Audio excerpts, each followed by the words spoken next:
You are now tuned in to Sheriff Says What's Up. This is your boy Sheriff. Let's get it. What's up, everybody? I got some crazy news for you today. But first, we're going to start this off with the hashtag coronavirus is a scam. Use that hashtag. Get it trending all over social media because you know it's a scam. And if you don't know, now you know, baby. That's what's up. So, Mr. UFC Dana White, he went and got himself a private island so he can continue doing his little UFC thingies. Like, he doesn't want to just admit this is a scam because he knows it's a scam. He just wants to go ahead and have this on a private island. But then you look at his tweets, and he says he sure would love to meet this young boy after this Twilight Zone is over, as he puts it. I asked him, are you sure you don't want to meet this young boy on your private island, Dana White? Seriously, bro. For real. Boy, ALYSSA Milano, if you couldn't, wrap your mind around she's choosing to put herself out there in the most ridiculous way, it gets even more ridiculous. She has now pulled a full-on double standard on rape accusations. Everybody said, oh my God, Brett Kavanaugh raped me, oh my God. And I say everybody collectively, it's just whoever, right? But here's the catch. Whenever everybody's accusing Joe Biden of even worse, she says, oh, due process. I thought she wanted everybody to believe all women whenever it came to, Brett Kavanaugh having everything, thrown at him like that. Where was the due process for that? There really wasn't one. Everybody was calling for this whole Me Too movement. Back whenever the Me Too movement was in full effect. Full swing.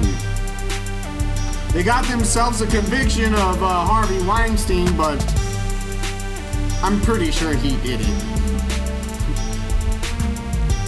So now we need to get a full-on conviction of Joe Biden, because we all know he did it. There's no question about it. But to ALYSSA Milano, there's plenty to question. In fact, there's so much to question that she is completely ignoring it. Any kind of attention towards that, and she will not engage. You know why? Because she can't. She couldn't possibly defend herself against people saying, you support a pedophile. You know why? Do you know why? Because it's true. Coronavirus is a scam. Just like Joe Biden is a scam. Just like Donald Trump is a scam. Just like Nancy Pelosi is a scam. Just like did I say Dana White is a scam? Dana White is a scam. And guess what? They're all working together. Same thing with Maxine Waters. They all put up this huge opposition to Trump, but guess what? They all gotta live in that same house. They all gotta work together. Otherwise, what's gonna happen? So, if I was to believe everything that came on the news or was press released or tweeted about this whole Trump Congress fiasco, I would be led to believe that the White House just doesn't know how to get along, and they just don't know how to just set aside their differences and do their jobs.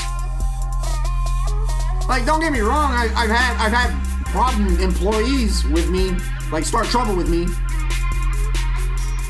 But it's just to say that you're in a professional environment, you're getting paid over $100,000 to $200,000 to $400,000 a year to do this job, right? And you're gonna tell me everybody that got voted in and everybody that's dealing with each other, they just all can't get along, and they just all can't come to an agreement, and they just They just all want to fight, and nothing's ever going to get done, and we're just stuck with those results. That's what I'm led to believe, right? All of the tweets and all of the posts and all of the press releases and all of the briefings and this and that and blah blah blah blah. No, they're playing you. They are playing you. They're playing you for a fool, and I hope you're not falling for it. You know, I've come to the assumption that everybody who's pushing this coronavirus agenda, well, they're doing the same thing that they did with the Las Vegas shootings. And to actually like quote myself, like exactly on how I put this, it's like this. Britt Hume says, well, Dr. Birx just said it. Anyone in the US who dies with COVID-19, regardless of what else may be wrong, is now being recorded as a COVID-19 death. I said, wow, that's outrageous. Anita Hawes says, maybe for insurance purposes? I said, yeah, insurance fraud, I would think. This whole thing stinks to high hell of the same Las Vegas shooting factors that proved that it was not a tragedy at all and was just a complete money heist scam. Now, keep in mind the fact that I left out people who were really victims, right? Because we're not talking about that. We're talking about the fact that they said it was a mass shooting. No, it was not. It was not a tragedy. It was a kidnapping. That's what it comes down to, a human trafficking, kidnapping, blood raid party on the freaking top floors of the freaking you guys know, of the Mandalay Bay. Like, I'm sorry, I don't want to talk about it. Like, I'm sick of it. I've had it up to here with the Las Vegas shooting. You know, she says, it's the only thing I can think of. Now life insurance premiums will go up after this is over. We have a hard enough time paying for what little we have now. More stupidity for the history books. I mean, that's straight up. That is straight up. But go to my Twitter, @ChanceCampaign, if you want to see more of what I'm talking about. But I will mention this. After seeing a similar tweet about it, saying that they die of COVID-19 no matter what is wrong, like maybe they died of cancer, but they also like maybe had COVID-19, and regardless of other health issues, it's still counted as a COVID death. I said, and now we know why this number keeps skyrocketing. I told you these numbers were boosted, but people keep calling me a virus denier, which is currently the most uneducated thing a person could ever say to me. And I'm pretty sure you know why. But let's talk about real news. Real news. Our rescue, who is somebody that they're trying to end human trafficking. They rescued children from slavery. And you can imagine what they're being used as slaves for. They say, a survivor we helped repatriate, which means to bring to their original country, after being trafficked to the Mediterranean, just had emergency surgery on her stomach. Trauma from traffickers often inflicts long-term damage on survivors' bodies. We are grateful for the doctors who operated on her and now are helping her heal. Survivor recovers from emergency surgery. Now that is real news. But we're gonna move on. Today, during this coronavirus press conference or briefing or whatever you want to call it, the incumbent, we all know who that is, just suggested in so many words that the wasteful U.S. tax dollar big agriculture bailout is going to buy him votes in Wisconsin that he's convinced will win the state for him. Disgusting. #vegan. It's crazy. This is absolutely insane. During his press release, press briefing, press conference, whatever you want to call it, the incumbent sounds like he's falling asleep while he's reading this speech. Business, small business, business. I mean, like, for real. He was behind the podium, sounding like he's, like, seriously about to fall asleep. Have some coffee! You know, a guy in Colorado was cuffed and arrested in front of his 6-year-old daughter for playing t-ball with her in an empty park. People keep assuring me that we're not living in a police state. Well, tell me what a police state looks like if not this, says Matt Walsh blog. I said, whoa, this is socialism and communism. Jim Hoff says, another elitist busted. Chicago Mayor Lightfoot cuts video about staying home and saving lives. Don't get your hair done. Then caught getting hair done. I said, another clout-chasing idiot ready to spread lies, but isn't ready to practice what she's preaching. And got caught.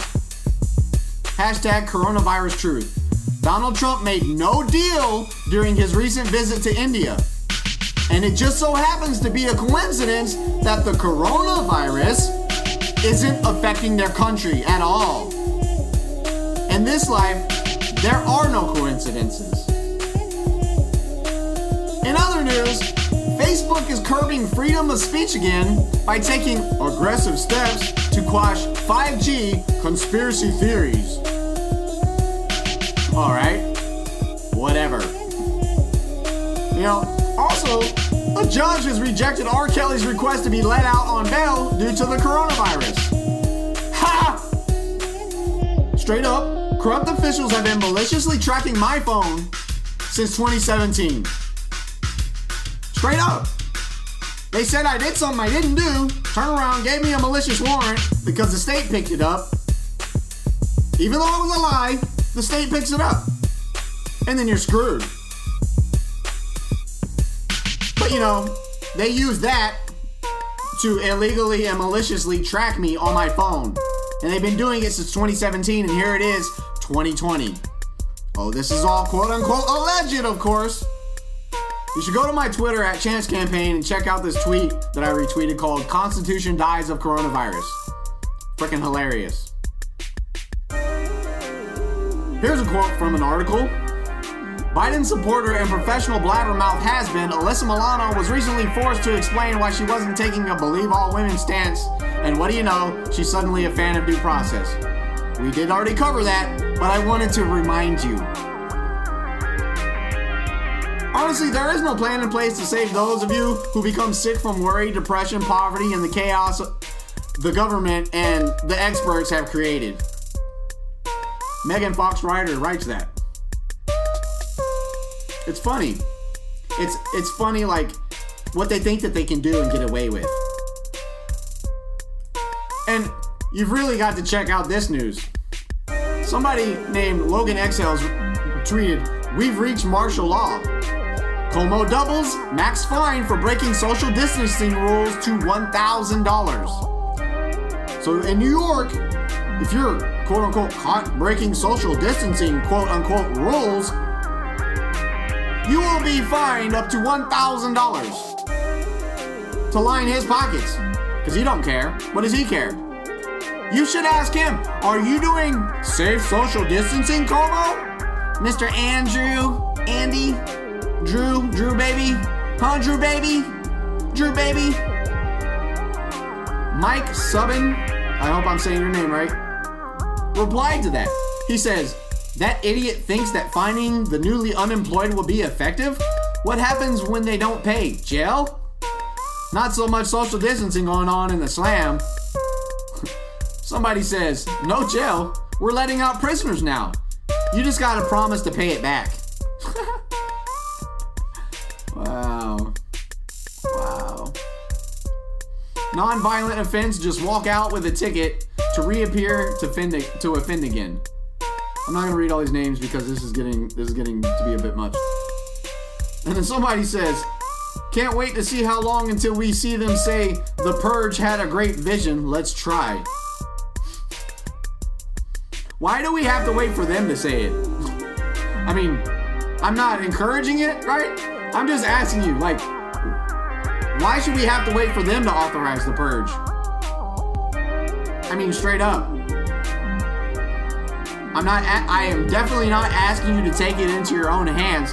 All I'm doing is asking you a simple question of like, why, like I get it. Okay, this person obviously doesn't like the idea of the purge. Maybe it scares them. But to some of us, It sounds like a reasonable thing to let happen if you want to get rid of all these incumbent douchebags. And I'm just speaking hypothetically, there's nothing crazy going on here. And I say that specifically and exclusively because George Soros took a post of mine on a Facebook page of Donald Trump's, his official page, reported it, the page owner reported it as spam, but what George Soros did is reported it to the FBI. All I said is he should be shot and hung for treason. I'm sorry, was that a death threat? Because it looks to me like that's an observation. And it looks to the FBI like that's an observation as well. As a matter of fact, it looks like to the FBI, that's just a simple disagreement.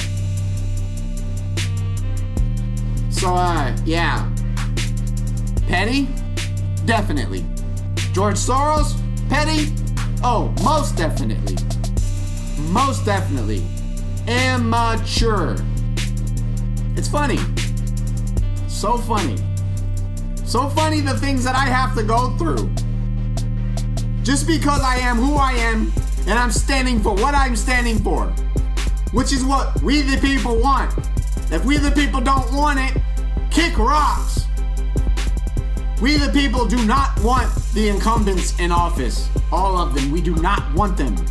You're gonna have to prove yourself. That's what this comes down to. And that's why they don't want me to be president. You should see all these emails and texts that I get or have gotten. Oh, you should drop out before it's too late. Oh, really? What are you gonna do? Seriously, what are you gonna do? Email me? Oh my God, so scared. What, you gonna place false accusations on me? Oh my God, so scared. As if I haven't been put through that before and come out fine, unscathed on the other side, untouched. Sure. Grab a crayon, psycho, and scribble this down. I don't give a fuck. Pretty funny. On my Twitter, I have some Call of Duty videos. You should go check them out. I won first place on Plunder, but before that, in the pre-match, where you get to like just drop in and then just start shooting each other, yeah, I got 6 kills on that in like 30 seconds. So you should go check those out. They're on my Twitter, @ChanceCampaign. But my friends, this is where it gets interesting. I said, oh look, I'm one step closer to someone besides me having proof that real Donald Trump had a personal interest in a Las Vegas shooting for profit. That's major progress in such a short amount of time, which means that he's gonna profit off of these pills and all this crap going on, right? But then, I got definitive proof. Dr. Shiva posted, Dr. Fauci, his allies, Big Pharma, Gates Foundation, Clinton Global Initiative, Chan Zuckerberg, WHO, CDC, and the Chinese Communist Party will profit enormously, both politically and economically, at the expense of American working people. I said, mission accomplished. I have now proved that Donald Trump he's implicit. He's guilty. He is doing this all for profit.